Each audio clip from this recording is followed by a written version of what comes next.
ఎవ్వరూ లేరు. ఈ జనం నుంచి తప్పించుకోవడానికి కష్టంగా ఉండేది. మొత్తానికి తప్పించుకొని వచ్చాను. అమ్మతో కారిడార్లో ఏర్పాట్లు చేయమంటం మంచిదైంది. లేదంటే అందరి కళ్ళు కప్పి రావటం కష్టమయ్యేది.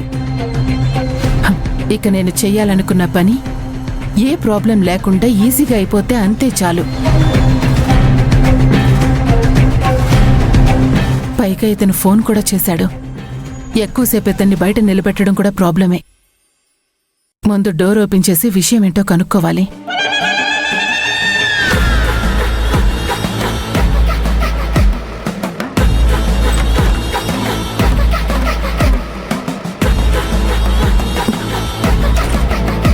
నువ్వు ఇక్కడికి రావడం ఎవరూ చూడలేదు కదా? లేదు మేడం, మీరు చెప్పినట్టే చుట్టూ చూసుకొని ఎవరు లేరని కన్ఫర్మ్ చేసుకునే వచ్చాను.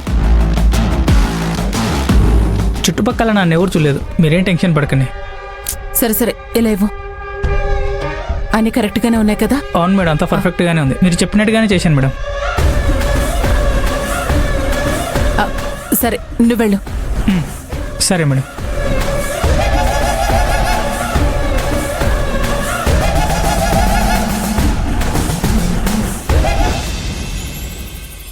మాట్లాడడానికి ఏముంది? మా మధ్య ప్రేమని ప్రతిరోజు చూస్తున్నారు కదా.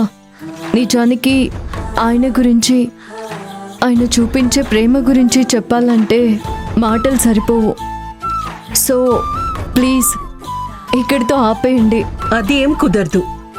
చెప్పలేనంత ప్రేమని మా కళ్ళ కట్టినట్టు చూపించాలి. షార్ట్గా ఒక కవితలాగా వినిపించాలి. ఇప్పుడు మేమంతా దానికోసమే ఎదురు చూస్తున్నాం.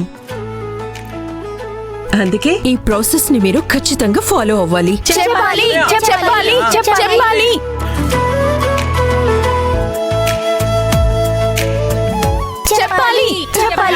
చెప్పాలి. అయ్యో ఆపండి ప్లీజ్. అత్తయ్య గారు ప్లీజ్, నాకు కొంచెం ఇబ్బందిగా ఉంది.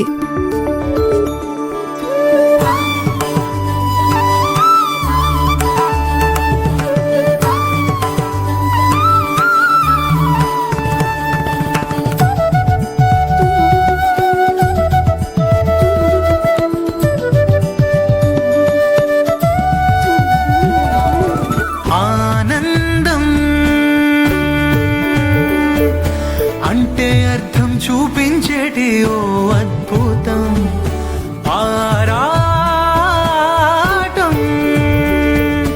అంచుల్లోనే నిత్యం సాగే ఈ సంబరం.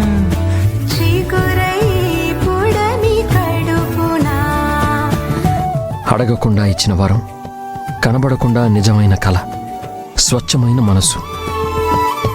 నా ఈ జన్మకి, ఈ జీవితానికి నువ్వే ఆయుష్.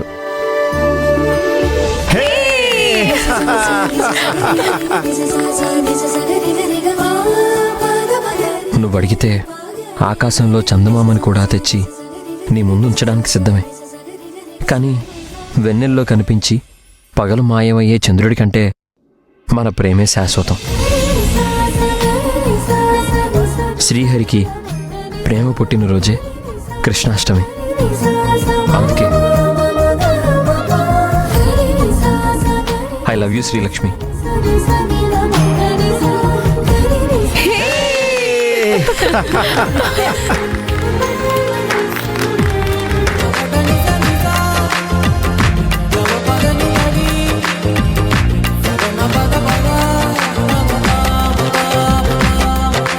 ఏంటనయ్యా, ఈ పోయిట్ని ఇలా కూడా చెప్పొచ్చా?